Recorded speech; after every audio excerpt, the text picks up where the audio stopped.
be fun because I've never I haven't had not like a full podcast setup, you know? It's like casual, a little more casual. How am I gonna do this? I normally do like a little intro. Ready? I think so. You need your drink. There you go. All right. Ready. Welcome back to the Everyday Trainer podcast. My name is Meg and I am a dog trainer. On today's episode, I'm joined with the lovely Emilee of Smart Canine Training. She has an in-person business in North Dakota, Yes. but we're currently in San Diego, where she is hiding away. So we're going to talk a little bit more about that and so much more. You guys know the drill. Grab yourself a tasty drink and meet us back here. All right, Emilee, thank you so much for letting me hang out with you in your house. This is pretty sick. I don't blame you for not wanting to go back to North Dakota. So what you got going on down here?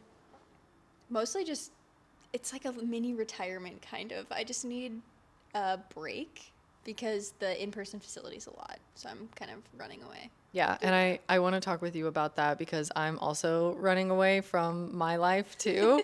And we've both come to realize that I'm living your life. So you were one of the people that I found a while ago on social media, and I was like, damn, she's younger than me and she's further along in her business because you had your facility at the time. And at the time when I found you, that was my goal for my business and myself was the facility. And I think a lot of people find themselves in that position, but you did it. Yeah. And you left it. Yeah. So let's talk about that. Well, yeah, in 2017, I opened up a in-person dog training facility, and I grew up. Within 2 weeks of opening, we were booked 3 months out.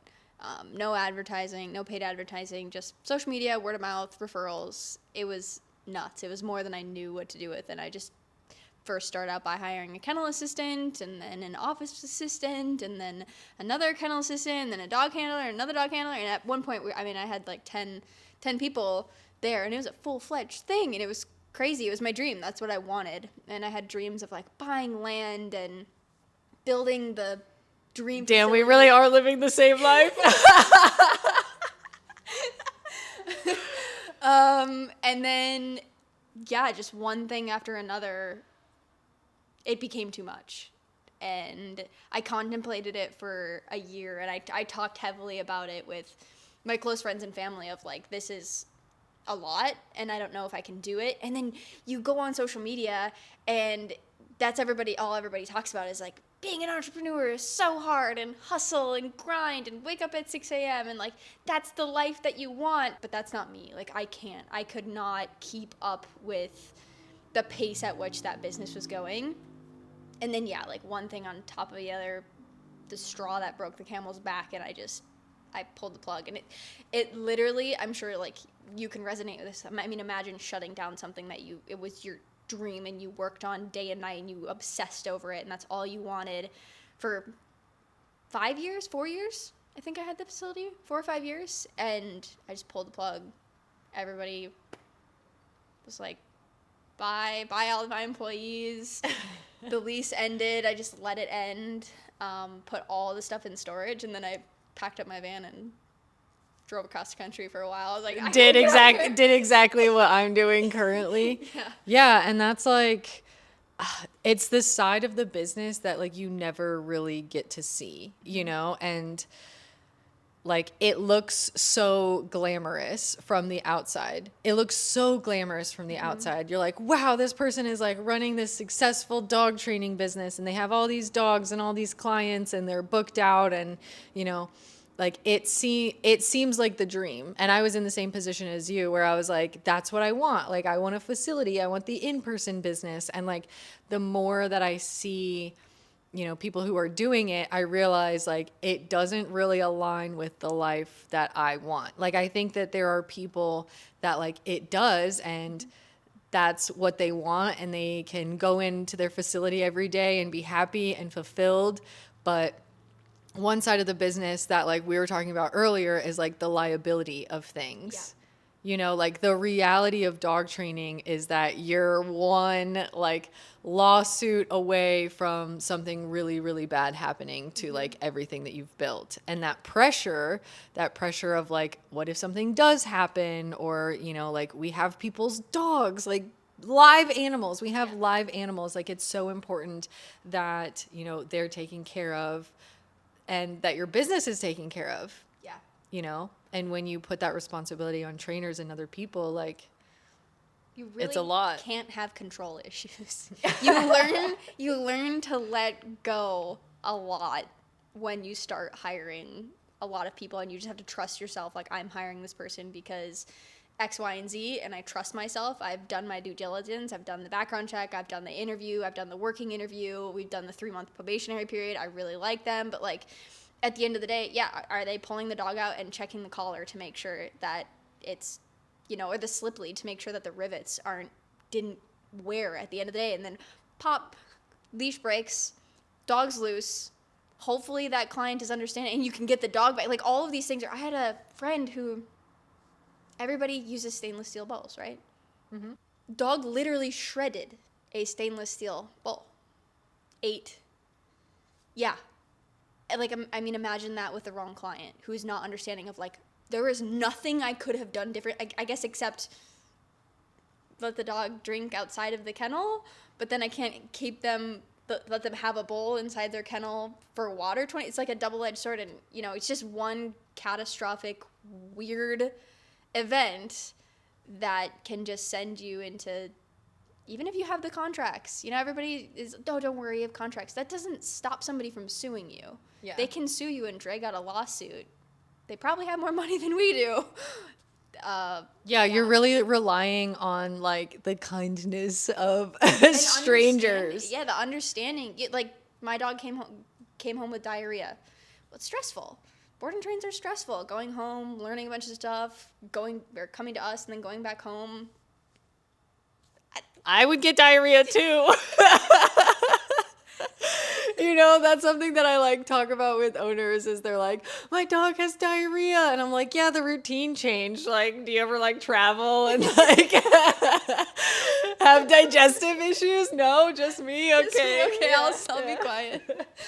Yeah. But there's just so many like things that can happen and you don't know until you've done this long enough. And I think that's something that, you know, we were kind of talking about earlier, like these new trainers, like they just don't know, like they just don't know what can happen. And even when I like talk with owners, they're like, well, do you ever just like leave the dogs out? And I'm like, no. I'm far too paranoid for that. Like I've seen the worst of the worst. And it doesn't matter like how much care you put into it. There's those fluke. A jaguar comes into your backyard and snatches the dog up, literally. Great. I know. What dog eats a stainless steel bowl? I mean, we put our blood, sweat, and tears into this just for something crazy to happen. Like, yeah, a fucking bear hops into your backyard and snatches a dog up. That's what It's keeps funny. us up It's at funny, night. but like that's literally like some shit that would happen, you know? Yeah. It wouldn't dog trainer comment if that's happened to you because it probably has.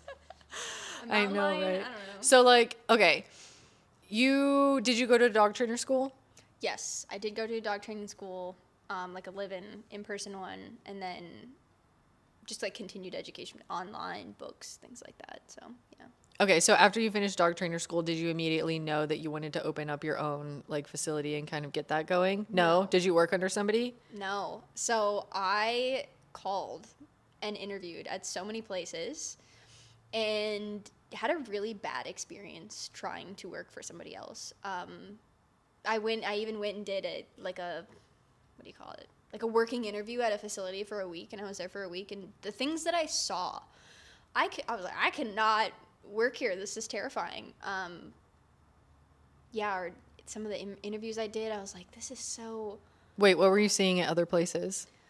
So like the one that really stuck out to me was they had two not litter mates, siblings, but they weren't litter mates, coming into the facility for sibling fighting. sibling fighting. I don't know, they were fighting in the house.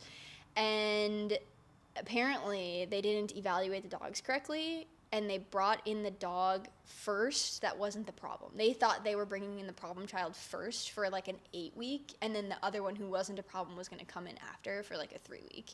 But they got them wrong. They're like, this is actually not the problem child, the other one is.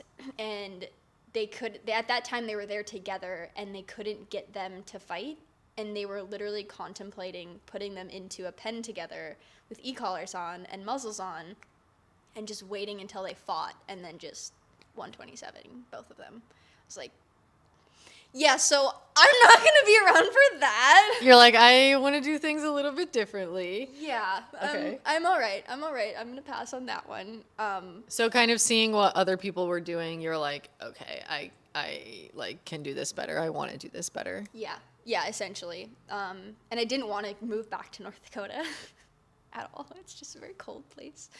And so I tried interviewing at a bunch of places, couldn't find anywhere. But taking the leap to jump to a new state where you don't know anybody, plus working for yourself, was just too much.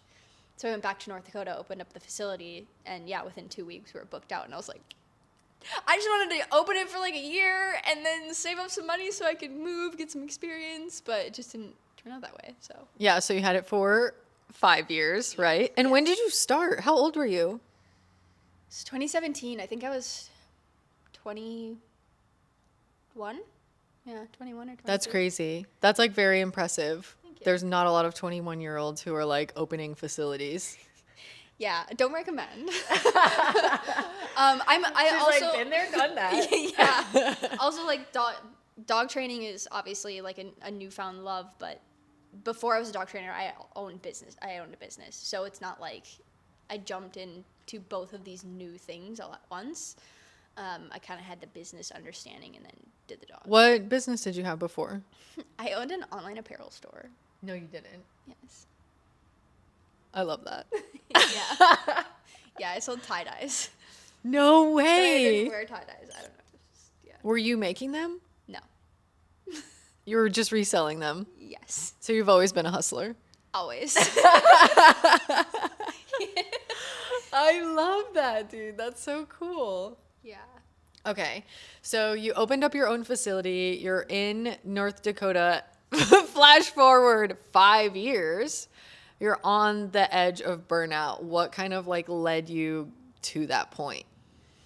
Oh man. I think it's really hard to explain, and you resonate with just the daily stress that you deal with of like making sure the clients are happy, making sure that your staff is happy, making sure that you are eating. I mean, Oh my gosh. yeah, dude. We have the same life. There was days, this is kind of where I knew like this is not sustainable for me, and that like hustle, like, eat ramen noodles every day if you have to. Yeah. It's like, this is not for me. I was literally doing so many lessons a day, staying back to help train new staff members, and then driving home, literally blacking out while I was driving, eating McDonald's, going home, going to bed, and like doing it all over again the next day. Like, and I would be talking to my mom, and she's like, Emilee, like, you got to eat better, try meal prepping. I'm like, yeah, I'm going to try to meal prep. And then that doesn't happen. That does not happen. You can't, it gets pushed out of the schedule because there's literally no other option when you're being a slave to dogs and you have team members who need your support. So you have to take the back burner. And I just got to a point where I was like, I can't do it. Yeah, it like reaches the point where you're like, I physically cannot do this anymore. Like my body cannot handle this. And I think kind of the breaking point for me, which is why I really had to take, this time off, is I was waking up in the morning and I didn't want to wake up. Yep. Like I would wake up and just like the wall of anxiety would just hit me.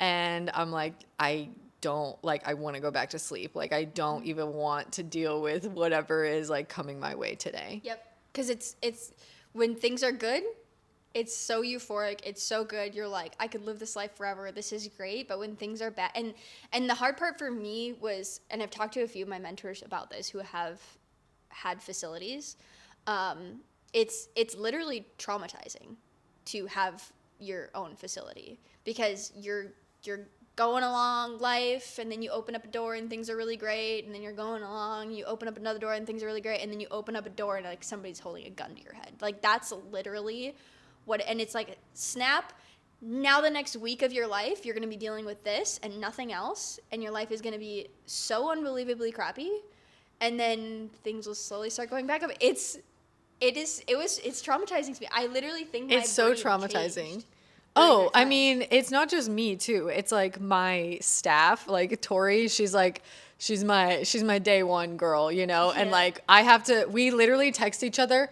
"Hey, can you call me? Nothing bad." Like you have to put that Preface it. disclaimer Yes. of like, this is nothing bad. Nothing bad has happened. Yeah. Nobody is in trouble. Everybody is Yep. fine. Like, If I get a phone call out of the random from one of my team members, I'm like, panic. panic, Like, instant stomach drops. Yep, I better be looking at flights back to North Dakota.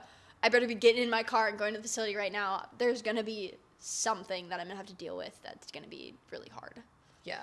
And I think the hardest thing for me, and I don't feel it obviously as much anymore because I've like taken some time away from my business, but when you're in it, like it's so hard to not be in just like survival mode. Yes. Like it's like just get through today. Like people would ask me like, "Meg, what's the plan for this week? What's the plan for tomorrow?" And I'm like, I can't help you. I can't. I don't fucking know. I don't know. Yeah. Like you can't. I'm You eating just- McDonald's tonight on the way home, and then I'm gonna get up and be a zombie and come back in, and we're gonna just rinse and repeat. Yeah. I'm gonna wear the same clothes for 3 days straight because I don't have time to do fucking laundry. Who has time to do laundry? I don't do laundry. I send it to a laundromat. Like I stopped. I couldn't do it Yeah. anymore. Yeah. There goes part of your pay, laundromat, because you don't have time to wash your own clothes. Oh yeah, meal prep. I would Yep. get meal prep, pay for laundry. I had a cleaning person at one point Yep. because my whole life was just wake up, start working dogs, start, contacting clients. Even like today, I had a few clients reach out to me because it's like Monday, and Yep. they're like, "Yep, time to call the dog trainer." Like and just like, I don't know.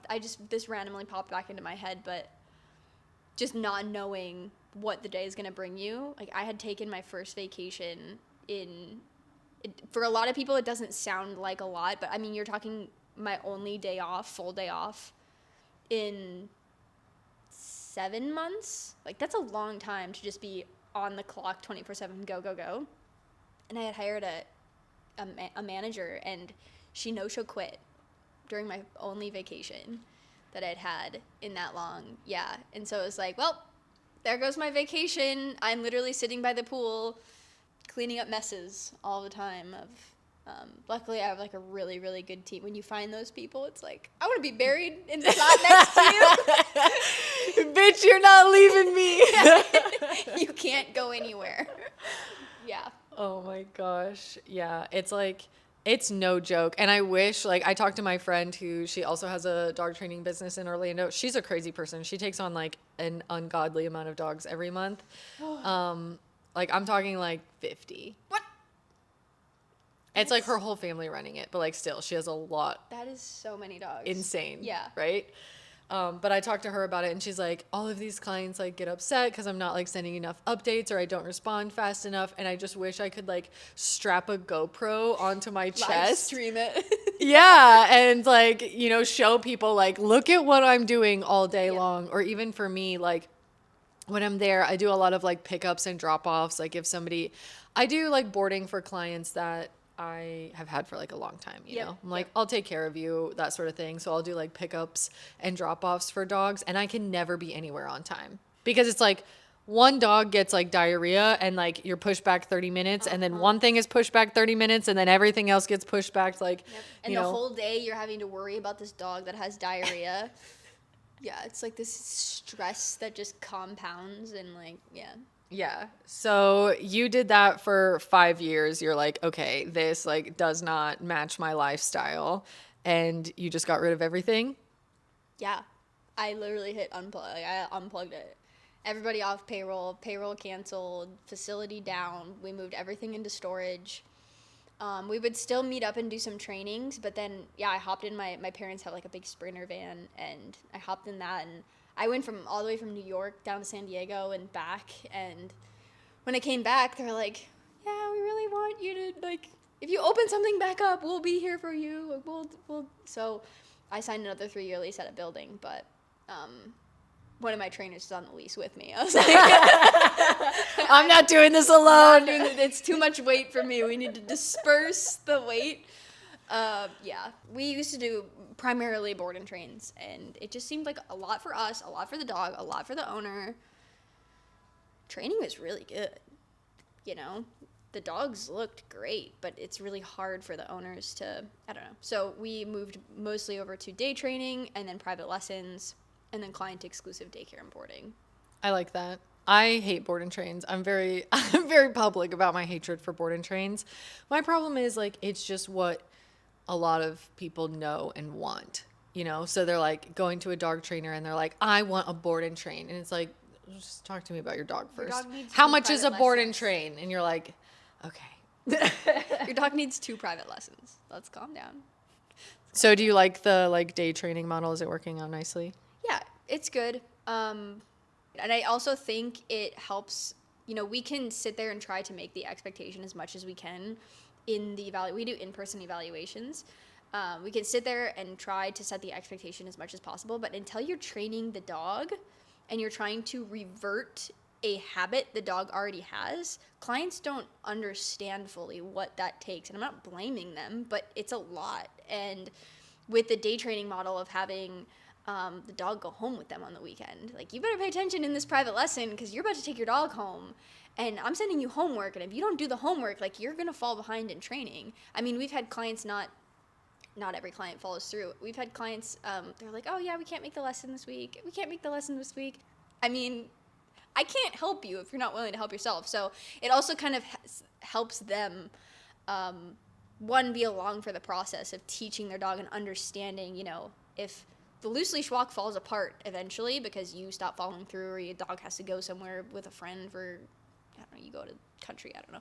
But you know how to then put it back together because you were there for every step of the way, kind of like a private lesson.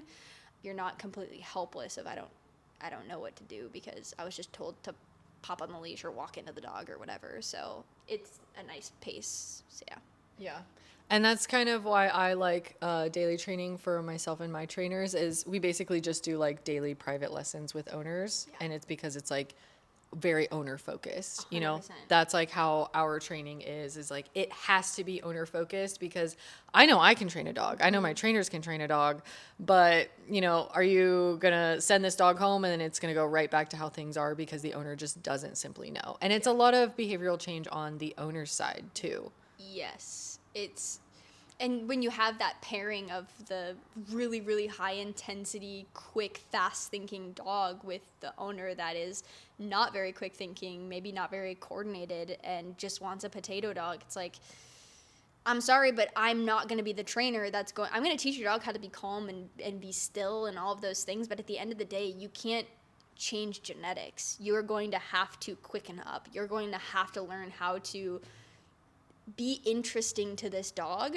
Otherwise, it's not going to work, and your life will forever be miserable with this dog, and it's not going to be the dog. Like, you need a total mindset change about how you view your dog sometimes, and doing that in a board and train is really tricky because they think they're going to hand the dog, no matter how much you set the expectation, they think their dog is going to come back, and if they kind of had a relationship, you're like, my dog's going to come back a potato dog. No, it's still a Malinois.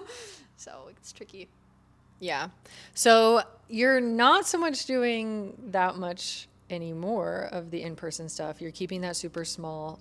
You're in San Diego and your business is not here. So how does that work? Are you just kind of running things remotely? And tell me about your online stuff. Yeah, so running things remotely, I have 2 trainers, 1 dog handler. He's ready to be a trainer. He's just a little nervous, but I think he's ready. He's ready. He's ready.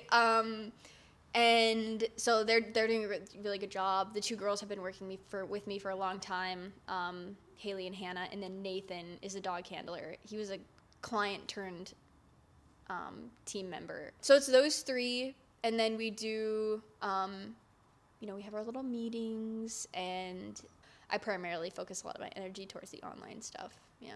Tell me about this. I think this is so cool. I'm like, we were joking earlier that I'm living her life because everything that has happened to you has happened to me, and you like quit your business cold turkey, and I'm like, oh shit, I might be doing that, and I'm like, I'm not going back to Florida. Like, there's no way. You took off in the van, I took off in my van. So like, tell me what's next for me. Oh my god, it's literally crazy. So weird. I know. I knew I wanted to do online stuff, and the main reason I started the online stuff is because I wanted my in-person trainers to be able to have a passive income stream. Because being a dog trainer is really hard. I don't want my trainers to have to take on 10 dogs in order for us, the business, to thrive, and also for them to thrive in their personal life with income-wise. It's like, I don't ever want to become that facility where it's like, oh, yep, one of my team members had a baby, so now they need more income naturally, and now you need to take on 5 more dogs. Like, no, quality first. We're never going to become that. So that's the original reason as to why I started an online platform. I was like, oh, I could get my trainers to make courses, and then they would get a kickback from that. That would just be like mailbox money, essentially. But then I pulled the plug on. I killed the facility.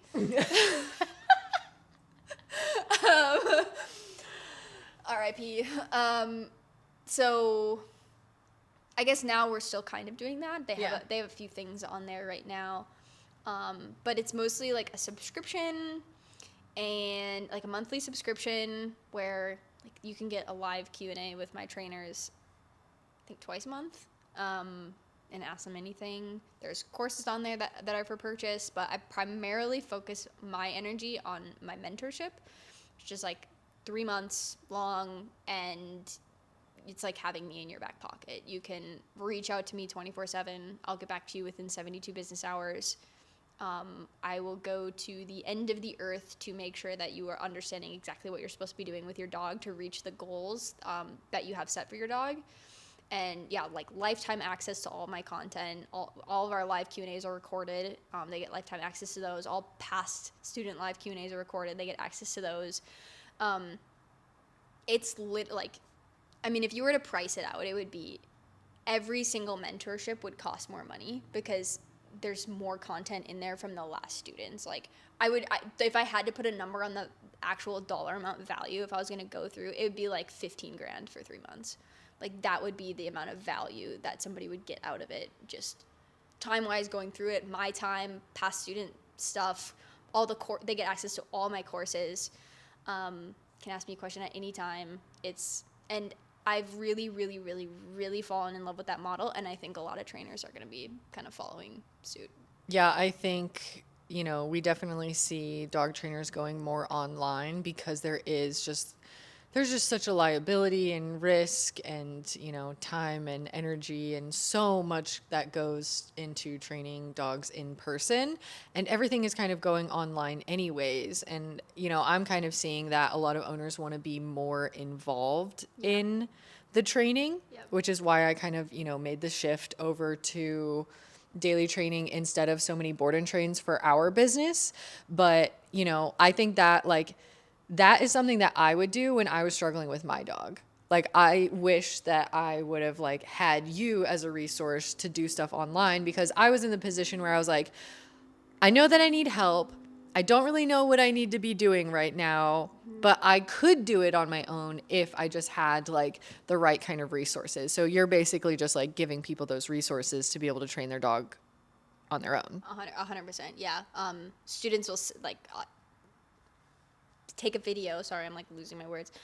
Take a video of them working with their dog on something specific, send it to me, and I'll give them feedback on exactly what they need to do next in order to reach the goal. And I'll say, do that 4 more times, take a video, send it back to me. So it's literally like having me in your pocket.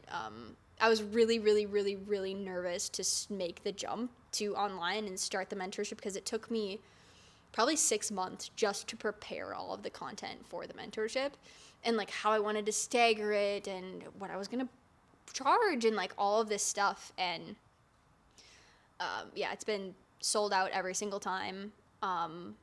And it's always tricky too online. Like, oh, I hope people are going to get the results because I can't show them. I can't grab the leash and show them, which can be really helpful sometimes.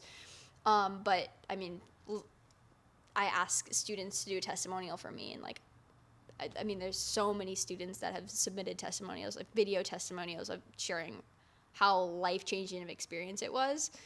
And that's the stuff that keeps us going, right? Like, I want to help you with your dog. That's why I'm a dog trainer. Yes, I love dogs, but I want to help you form a better relationship with your dog, so that way you guys can live the life that you want and not this terrified, looking out the window before you open the door because your dog might bite somebody. Like, I want you to feel in control of your life. And so it's really cool to have just like feedback and proof. You're like, yes, I'm doing good things. Yes, I'm doing it right. Okay, I'm adding value. That's good. We love validation. Yes, I need it. I need it. Otherwise, I would just think that I'm just not doing a good job.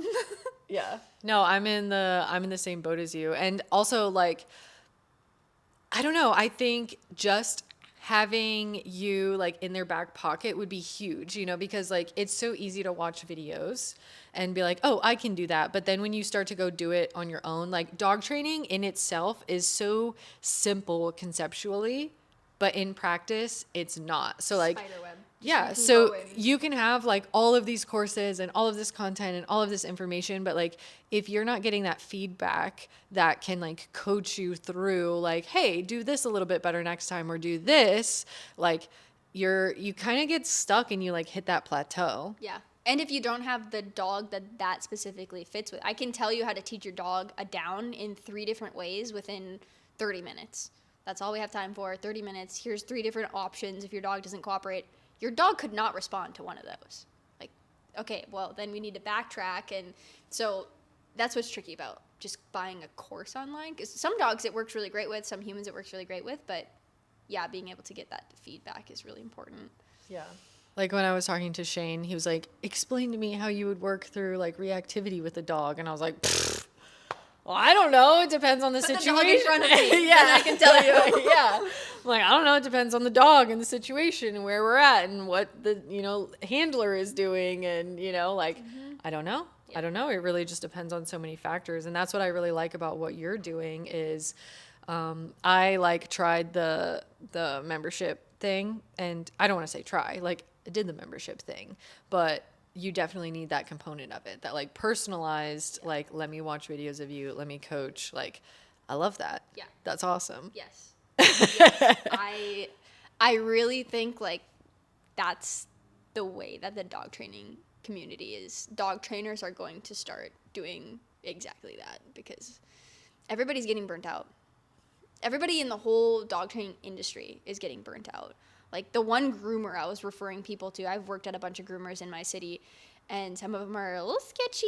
And the one lady I worked for, I referred everybody to, she was like, yeah, I'm done. I'm burnt out. I'm tired of owners blaming me. I'm tired of dogs coming in and having their nails ingrown and embedded into their skin. Like I can't do it anymore. I love dogs. I love the really good clients that I have, but like, it's just too much. Or, a lot of groomers aren't taking doodles. A lot of groomers just aren't taking new clients. A lot of groomers are only working part-time because the industry is on fire right now.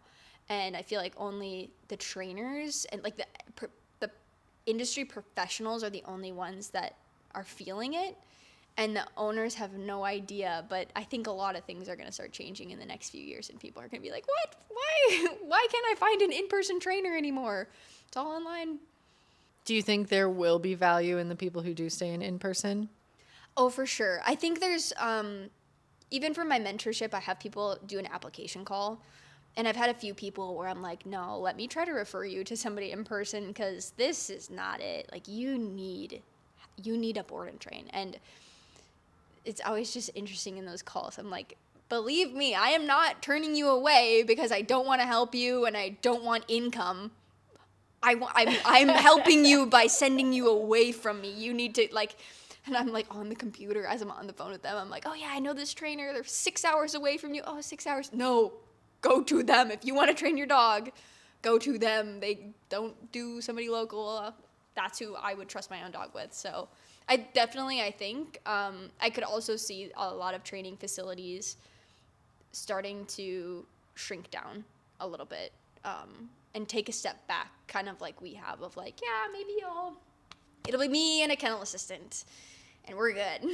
Yeah, that's what I'm starting to see too. And also the model of having your trainers have a little bit more ownership over, like, let's say their location, you know, like the everyday trainer, but like in different locations, but like that person is like running that, you know, because you are only one person. Yeah. You've learned this. I've learned this. You're only one person and you can really only be in so many places at once and like run so many things. I think the secret to like running a dog training business, whether it's like online or in person, is finding those people that, you know, you want to be buried next to, you know, that are like your day ones that you trust to like be there through all the crazy ups and downs of like running a business. We also have to talk about the fact that there aren't very many women doing this. Yeah, it's kind of crazy. I really think it's because it's honestly the horrible men in the industry. Yeah, that too. They probably are like, I want to be a dog trainer, and they go find the nearest dog training facility, and it's some dude who does not treat them very well, and they go, I don't want to be a dog trainer anymore.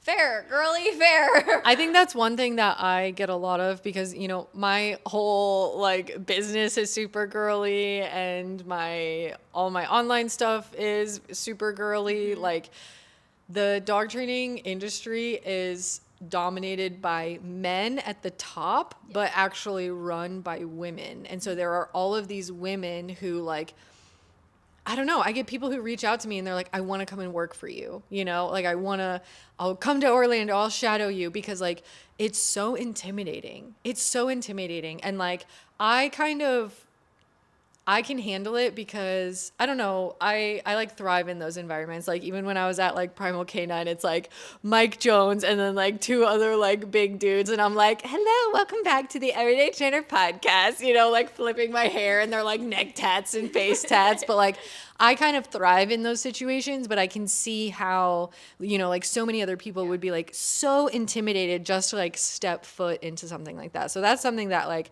I try to do is like make it as least as intimidating as it can possibly be, because like I tried to, you know, get into the sport world and stuff like that, and it's like it's kind of scary. Yeah, especially when you have a run-in with somebody, you know, a big man with face tats, and he's not nice, and he's rude and blunt. Maybe not rude, but like blunt or even predatory or. Listen here, little lady, like this is how we're gonna do it. Like that type of mentality I've ran into over and over and over and over again. And not saying that it was somebody with a face tattoo. That's not. I don't even think I've met somebody in the dog training world with a face tattoo. I have not physically met anybody. But so it's like intimidating, and then they work up the courage to go and do it, and then sometimes they're met with a really terrible experience, and it scares them away, rightfully so. There's a lot of creepy men. There's a lot of creepy men in the dog training industry with like massive freaking egos, and they are the ones who are running dog training businesses.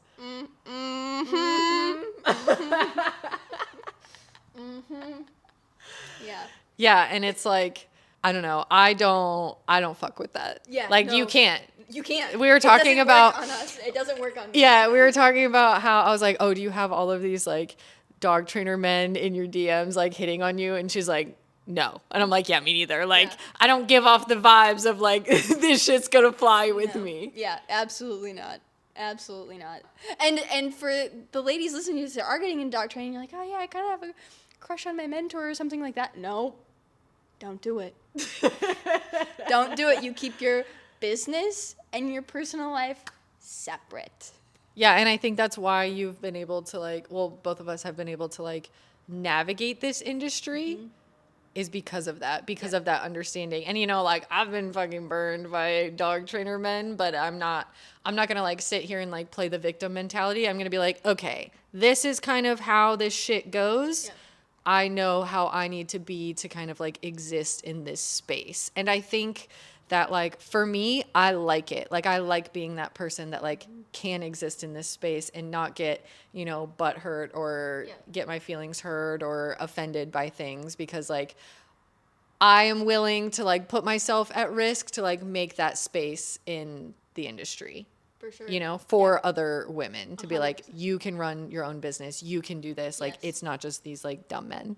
100%. Yeah, exactly. And then hopefully when they try things on us who are highly successful, have our own businesses, have a whole team behind us, we make our own money, we pay our own freaking bills. We don't need no dude to try to, hopefully when they do try something on us and we go, get away from me, then they don't do it to the next girl, or they think twice before they do it, because yeah, sometimes it's just straight predatory. I think the like newer generation of dog trainers, everybody that I've met so far has been like very respectful, you know, and maybe I'm just getting old. We're not getting hit on as much. Oh, we're having realizations here.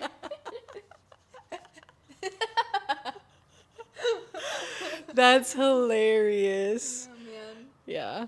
I mean, it's not fucking easy, dude. Like, this shit is not easy. No, it's hard. And like you said, I mean, the way that you think about dog training, one of the things that I tell my clients, you know, they're saying, oh yeah, my dog, you know, they do all these things, but they're a really good dog and they're really smart. And the whole time I've been sitting here in this eval, all they're describing to me is that the dog has learned to outsmart them. That's it. The dog has learned what exactly they can get away with, what exact buttons they can push, what they can do with the mom versus the dad versus when they're home alone versus when they're not home alone. That's all they're doing is manipulating.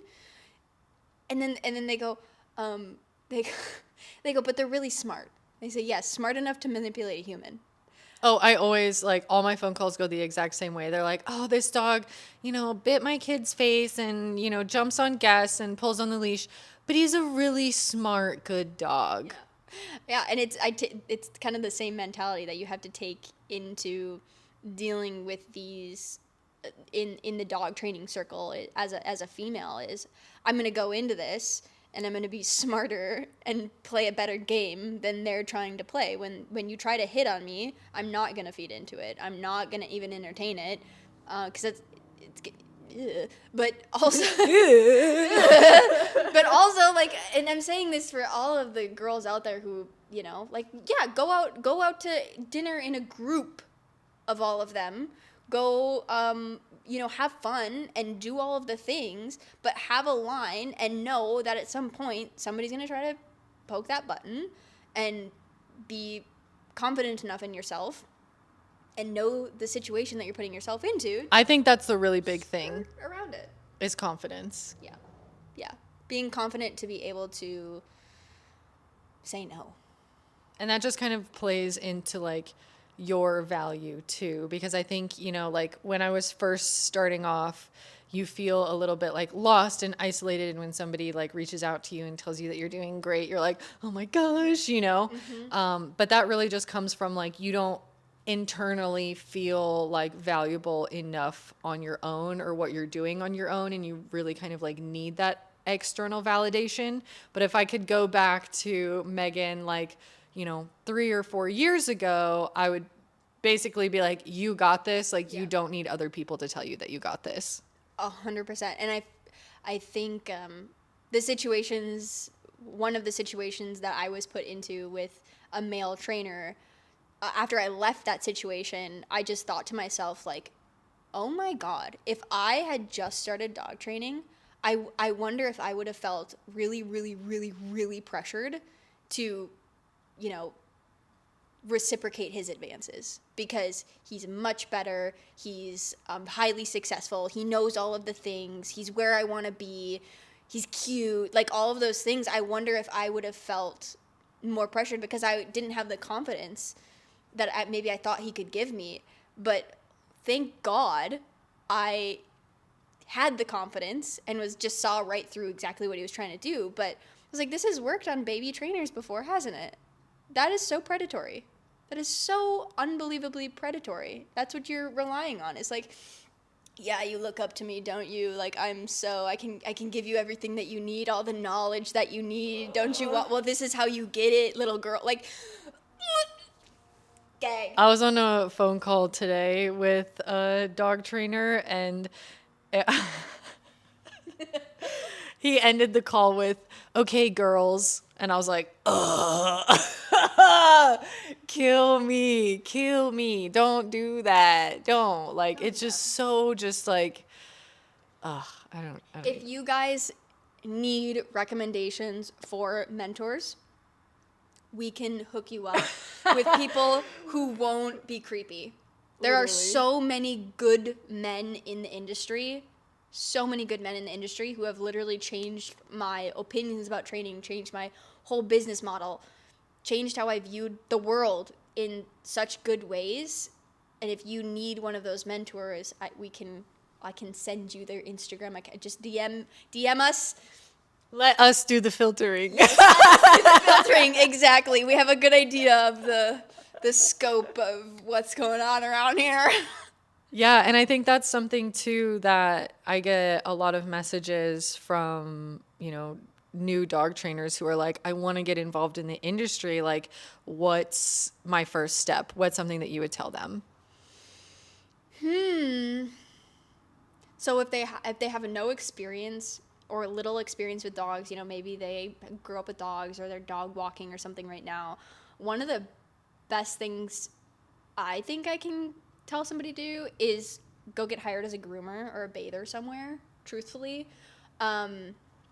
I'm hesitant to tell people to go find a trainer and go work under a trainer, because if they are doing not so good things, like, old school hunt trainer that just like, not, they're behind the times, that's going to be their first impression of the industry. And either they're going to run and be like, this is terrible, or they're going to be like, okay, I guess this is what that's kind of what I fell into, is when I first started training. I was like, this doesn't feel right to me, but I guess this is just what you do. And I actually was like, I can't be a dog trainer because I don't have the heart for this. This is not what I want to do. And then you have this, it's character building for sure. Like, it built my character to see all of the things and hear all the things and their thought process and stuff like that. But it took me a long time to come out from that and realize that there's a better way to do things. And so I think I worked as a groomer / bather for a while, and you got to learn body language. You learn a really valuable skill that you're going to take into you as a trainer, which is grooming. You won't believe the amount of times that you might have to shave a dog. Like, we have it in our drop-off agreement, and we tell people your dog needs to be fully groomed before they come in to a board and train, because I'm board and training your dog. I'm training your dog, not grooming your dog. And they don't do it. And it's like, okay, well, now I have to reschedule these people 4 months because we're booked 4 months out, or I could groom the dog myself and charge them. What am I going to do? I'm going to groom the dog myself and charge them because I know how. Mm-hmm. It's a really valuable skill that you can bring with you anywhere. You make really good money as a groomer as well. You make bank. But you learn a lot about what it's like working with dogs without potentially stepping into something that's going to taint your experience getting into the industry. But also, like, a lot of people are like, oh, go work at a doggy daycare. Well, I just think that's dangerous. I'm not gonna. If you want the like bad side of it, you know. Yeah. When I shut down my facility, a girl that I had hired, she had no dog experience before me. She came into my facility. She worked there for like, I think almost 2 years, maybe a year. Before I shut it down, and she went and worked at a daycare, and she quit after 3 days. She was like, Emilee, what the fuck? And I'm like, yeah, girl, we do it way different. Don't, yeah. And she's like, I couldn't do it. I'm like, yeah, I don't know. Yeah, it was really bad. But that's probably, and you know, for people that don't have a trainer near them, you probably have a groomer near you. So do that. And then find really good trainers online that are putting out really good, knowledgeable content. Go through my follow list. I try to really follow trainers that I believe and back up. Because that's what I did when I was a baby trainer. I was like, oh, I'm going to go to this dog trainer that I look up to and follow everybody that they follow. And so I try to be, I don't know, maybe this sounds like snooty or whatever, but try to be very selective about who I follow because I don't want somebody following somebody who's doing some dog daddy stuff and they're like, oh, okay, this is good. This is great stuff. Emilee likes it. I must do it too. Emilee follows them. They must be doing something good, right? That was my thought process when I first started, but reading books, I'm not sure if you have an Amazon storefront. The link in my bio, I have an Amazon storefront, and I have some really good books on there that I like that can give you some insight. And then really, too, you know, getting your hands on as many dogs as possible. Shelters, but it can be kind of dangerous. You don't know what you're walking into, especially if you have kind of a janky shelter. And just, yeah, getting your hands on friends and family's dogs, but knowing that working with friends and families typically isn't, they're not going to follow through with what you say most likely, but just get the experience with the dog. That's the most important part. Yeah. Yeah, I started off as a walker, so I always tell people, go walk dogs. Yeah. Like, get your hands on as many dogs as you can as a walker, and, like, you will learn so much, not just about the dog, but about what people are doing in the home. 100%. How these dogs are living. Dog walking scares the crap out of me, honestly. It scares the crap out of me. It's the hardest job in the whole world. Yeah, you're having untrained dogs. You're going into people's homes that you don't know. You don't know them. You don't know their dog. You don't know what's going to set them off. You don't know their medical background. Dog walking scares the crap. Did you see the girl, I think her name is Jacqueline from Texas? Oh my gosh. Ever since I saw this, I was like, I knew it was a really scary job. And I'm not trying to, like, scare anybody, but you need to be careful when you're Why? What handling happened? unknown dogs. She was a dog walker on Rover, and she's like this little girl, not girl, but college age little lady. And she went over to this family's house, and they had 2 dogs. They were on vacation, I think, and she goes in, and they maul her for hours, like hours. It took 45 minutes for EMS to be able to get her out of the house safely, and she's still, like, it's been, I think, 2 years, and she's still having, like, reconstructive surgery on her face. She's, like, completely deformed. Her ears were ripped off. Her lips were ripped off.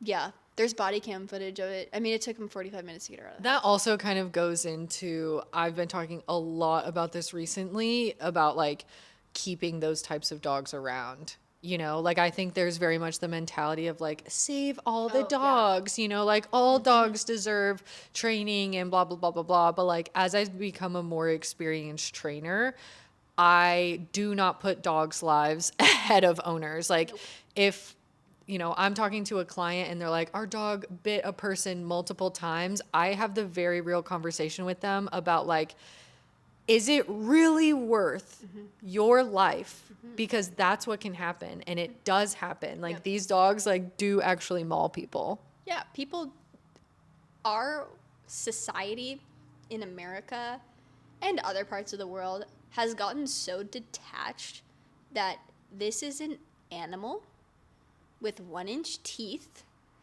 that can kill you. And, like, there are dogs, the majority of dogs would never kill somebody. They might nip at somebody. Like, that's all they got in them. But they'd rather just avoid the fight. They're not going to escalate to that point. But there are some dogs out there, genetically, it's just not. And then, They're just unsafe. yeah, it's unsafe for our society. That's what I mean. I had a blackmouth mountain cur come into the facility, 6 months old. I mean, scarring the owners, not puppy bites, like, fuck you, I'm not going to go in that kennel, and you're not going to make me go in that kennel. Or fuck you, I'm not putting that harness on, you're not going to make me put that harness on, and I will fight you over it. I will throw hands. They were, I mean, jeans ripped, scars. Shit. Dog going into straight defense at 6 months old. Long story short, the owner, apparently one of the mom had PTSD, and every time that he barked, she would essentially unknowingly civil the dog. She would scream and jump away from him every single time he barked, from the time he was a puppy. And we're already dealing with a field, like this dog was bred in the mountains of Wyoming to go bear hunt. He had good genetics for what he was supposed to do. But in a home, mixed with him getting literally civiled every single time that he barked. Explain civiled. People aren't going to know what that means. I don't want to like over-explain, but I think I'm going to over-explain because I always do that. You have prey drive and you have defensive drive. Prey drive is like, it's a game to the dog. It's like chasing a squirrel or chasing a rabbit. And then you have the prey cycle, catch, kill, consume, dissect, eat, whatever. So it's happy, fun time. That's what a lot of like protection dogs are trained in, because it's more fun for the dog and you can start it at a younger age. But then you have defensive drive, which is more of like the fight, flight, freeze. We're going to put the dog into a defensive state where they believe they have to defend themselves. There's some breeds that are naturally more defensive, and even just some lines of certain breeds that are naturally more defensive. But yeah, this dog he would go straight like, no, we're throwing hands now, and I'm going to kind of enjoy doing it. And it's like, they went to another trainer, and they're like, oh, it's just puppy stuff, ha. I just assumed they didn't know what they were looking at, and they didn't know what to tell these people. But we had to have that serious conversation. We had him in our facility for a week, and I said, this dog is 6 months old. And you can look at it, there's trainers that will look at that two ways. Okay, he's 6 months old. There's a lot of time. You have time to undo, and you have time to rehabilitate. He's so young. But then you have the other side of the coin, which is like, he's 6 months old, and he's figured this out. That's like what I would think Yep. in that moment when I get dogs like that are like biting with intent. Yeah. Or like showing intent. I'm like, this is alarming, at 6 months old. That's like a big genetic red flag. 100% to be in. And that's what I told these owners, like, where did you get this dog? Who gave you this dog? Because you should not have this dog in a city, in a home. This dog is meant to tree bears and mountain lions in the wild, and then live in a pen outside, and then come outside and hunt, and then go back in the pen, and then go hunt, and then go back in the pen. Like, that should be this dog's life, and you're trying to make him a couch dog. That's just not going to work. And then you have to think about, too, the owner's handling skills. That's a really big one for me when talking about like rehoming or euthanasia, is the owner's handling skills. That dog needed somebody to never jump when he barked again, to just stand there and be like, bro, it doesn't work. I always say, your powers are futile here. I have like a bite going on. It's like biting me. I'm like, your powers are futile. It doesn't, and then they look at you like, they're like, what? What the fuck? Yeah. I thought it was so powerful. I'm like, no, not to me. So like a dog that's won so many times, and a dog that is his issue, is he's essentially been civiled up his whole life, and realize that he's a Billy Badass, and when he acts scary, people will back away. And I'm not going to hammer on the dog and go, oh, no, you don't bite me, I'm going to kick your ass now. I'm just going to not react and say, that doesn't work. Try something else. Like, stop biting me. That would be great. So that owner specifically, that dog can't be in that home. She has a disorder that's not going to go away, that this dog has already figured out. And then it's like, okay, well, they told me we're going to try to rehome the dog. You can't rehome a dog unless you find a hunting home in North Dakota that hunts bears. We don't have bears in North Dakota. I'm not taking the dog. Like, I know what kind of dog that is. I'm probably one of the very few people in the state that could live a normal life with that dog. And I'm telling you, I'm not taking the dog. I mean, I have a dog like that at my house that I took in because she had a bite history, and all it was is she learned, Yep. I can bite and I can keep you away, and it works. And she, got a few successful bites, and now she knows, oh, I can do this. Yep. And I'm fine with her. I can handle her, but my trainers cannot handle her. I cannot find another home for her. Yep. And at some point, like, I have to decide what is worth it. You know, like, is this dog's life worth, like, the risk that I have by keeping her around? For sure, 100%. And you know, these people, they were like, well, maybe we could have a thing for him outside. And I was like, they were pregnant.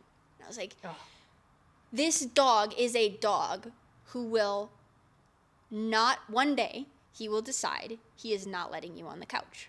And then he will decide he's not letting you in the living room. And then he will decide he's not letting you in your house. And he will fight you to the death over it. That's what he will decide one day. That is this dog. And it's, you know, we every once in a while, because we deal with behavioral issues, we get the email that's like, hey, my life circumstances have changed. Since I trained with you, do you know anybody who can take this dog? No, I'm sorry. If you have a dog who has a major behavioral issue, you are the best home for that dog. That is the dog's biggest chance at success. 99.9% of the time that I've seen, you are the dog's biggest. You already have a bond with the dog. You got it as a puppy. You know the dog in and out. You've been through training with the dog. Anybody who voluntarily goes, oh, you have a dog that's bitten 4 people before? I'll take it. They think they can fix it with love, and then it's going to end up in somebody getting hurt. Yeah. So what did you suggest for those owners? What did they end up doing?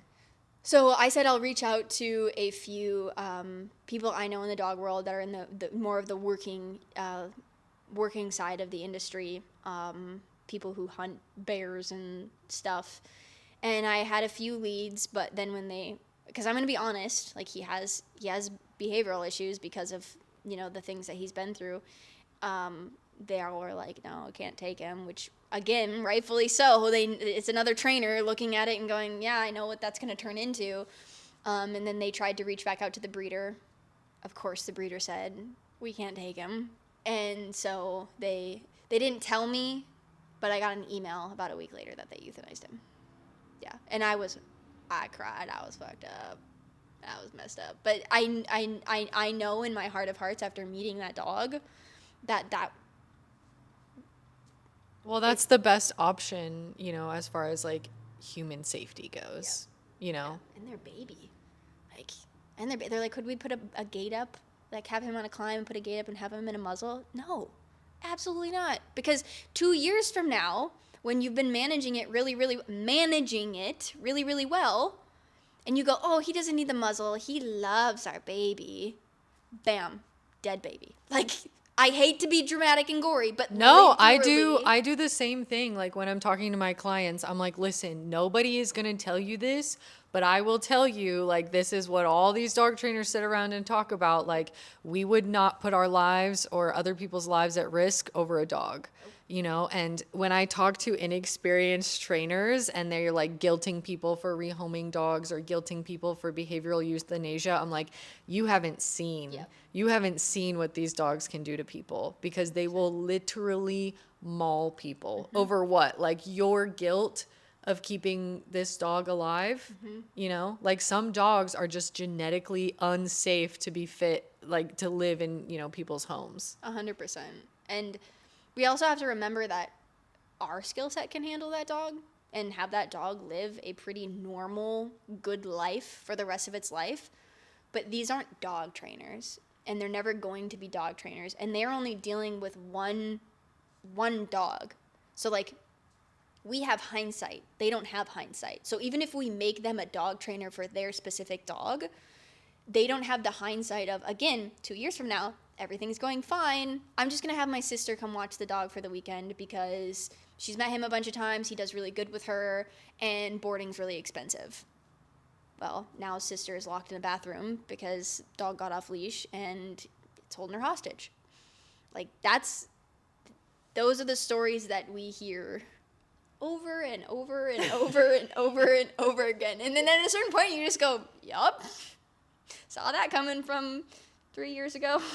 I have those stories too with like little things like crates or like putting blankets in the crate or, you know, like leaving toys. Can't I leave a toy?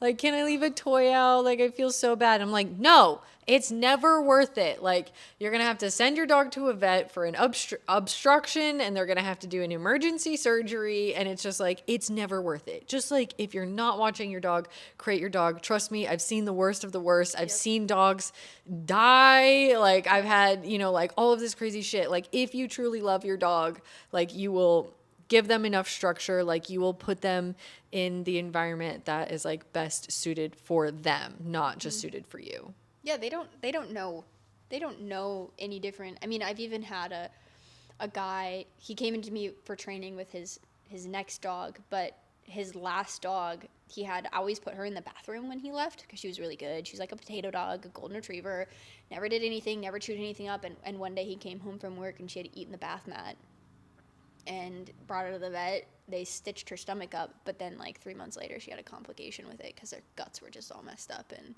she passed away. And yeah. And that's why running an in-person business is very stressful.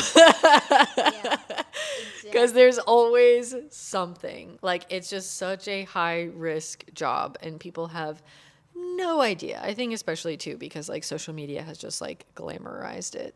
Oh, 100%. Oh my gosh. There was a chick I'm friends with on Facebook from like high school, and she posted, she was like a hairstylist or something. And then she posted, she's like, I'm looking at buying this property to open a dog boarding facility. And I'm like, what are you doing? What are you doing? One, why would you do that to yourself? First of all, why would you do that to yourself? Do you hate yourself? Do we need to talk about it?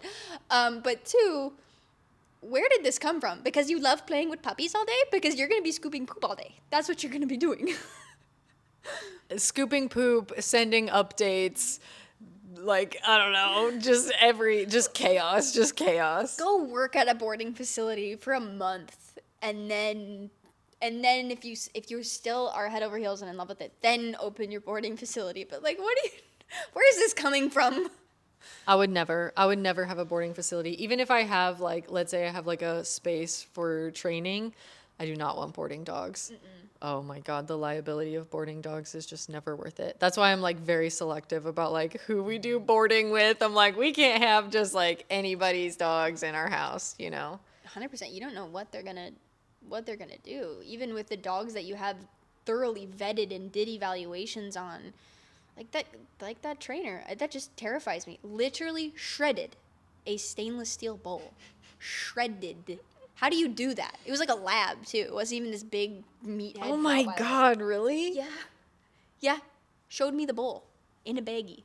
Had it shredded, and they had to open up its stomach and take shards of a stainless steel bowl out of its stomach, and luckily it survived. And luckily the owners were like, yeah, you couldn't have predicted that. Like, that's so weird. Shreds. Oh my gosh. Yeah. Damn. All right, well, what's like one piece of advice that you want to give to dog owners out there? Like, as the experienced dog trainer that you are, because you're very experienced and nobody is going to go out there and like hype you up, but I'll hype you up right now. Like, you really know your shit. Thanks. Like, genuinely. And, you know, like, I talk about it all the time. I talk to a lot of dog trainers, and you know that you can have the conversation with a dog trainer and you know exactly where they're at in their dog training journey and how many dogs they've actually worked with and how many owners they've actually worked with. And like, until you've been there, like, you just don't know. And I can tell, like, you've been there. You've worked with the dogs. You did the facility.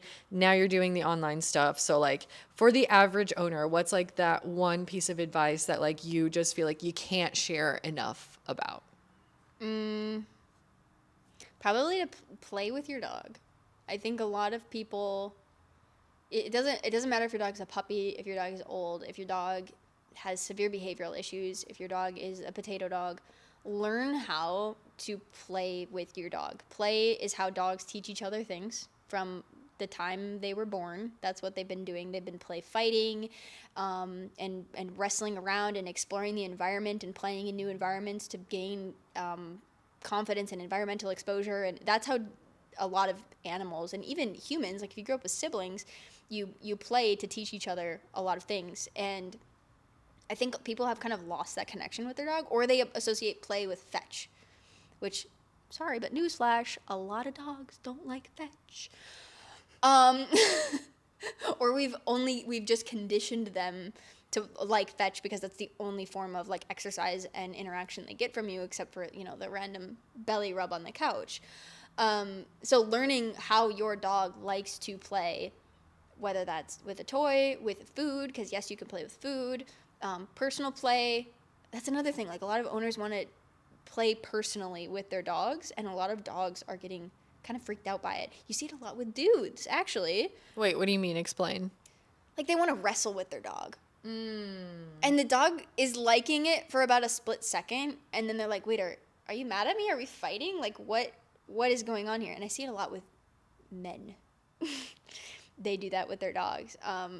So really, a lot of dogs can have fun playing with food. A lot of dogs learn how to play with your dog. Long story short, I do have a course on play. I'm not trying to sell you something right now. Oh no, let's sell the people. Let's sell it. I have a course on play. You also get it included in my 90-day mentorship if you're a super dedicated owner, especially if you're struggling with reactivity or just relationship issues. My 90-day mentorship is like the best place that you could possibly be. But I think my play course is literally $20 or $40.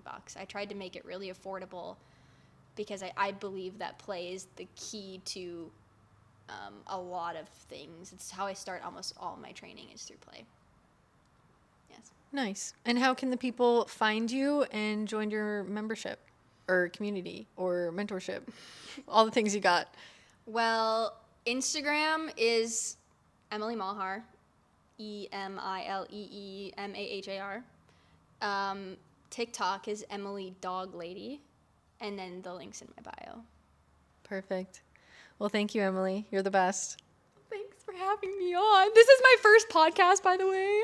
Is it really? Yeah. We just popped your podcast cherry? You did. Oh my gosh. Are you so proud? I am. I have to go get, okay, so this was recorded on, and my camera's going to die in a second, but we had to record this on my camera with my little Rode mic because I accidentally left the power cord to my podcast setup at Shane's house. So I'm going to have to go back to Shane's and then give you like the full podcast experience. I'll come back before I travel to Florida. That's like, Are you serious? I need another Let's excuse to like not, Literally, to not go back, to not go back. Yeah. Do it. Yeah. I'll be here till March. Let's freaking do it. But yeah. Cool. Well, thank you. Thanks. You're the best. Thanks. And thank you so much for listening. We will see you all back here next week. Subscribe. Like and subscribe. Like and subscribe.